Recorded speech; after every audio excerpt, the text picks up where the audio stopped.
Nhả dạo tao đó. Nhả dạo thư nhả được rồi nhả dạo. Anh là từ tôi không á, hỏng hết giày đó. Cố lên nhé Phỏng ơi. Phỏng à? Ô bác có trông không cơ à? Rồi hai tấn này họ. Đây là cái xe thì cái là cái xe. Cứ người ta tấn này họ sợ. Còn lại ơi. Con người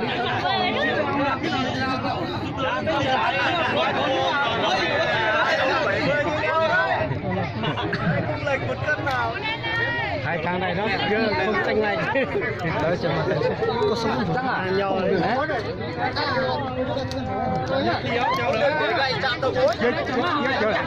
cứ trả đầu mối là coi như là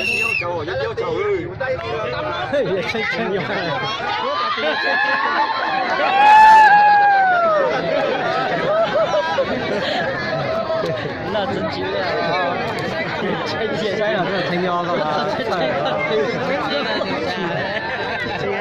这个咱们是，有没有这也假？lên，走位。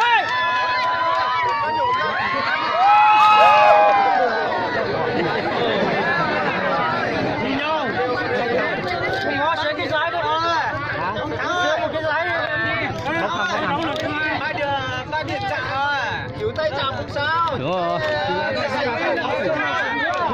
Gậy không chạm đâu, gậy không chạm được thoải mái. Chú viết một tờ giấy một bên đi một số một bên không có này xong được bị ưu tiên này. Đây là bóc thằng rồi. Bóc thằng này đây bóc thằng này viết một cái công nhỏ nhỏ mà.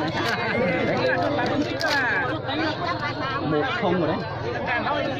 Con này thế thì phải to.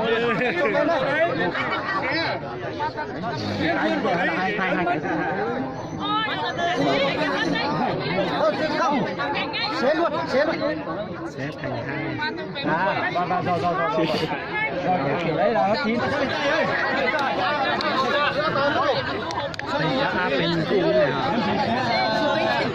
Trăm lẻ ơi, ra. Ra nó có cưới cờ giờ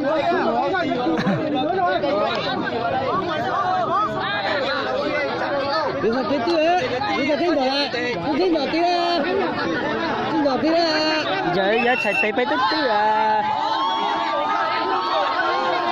pipa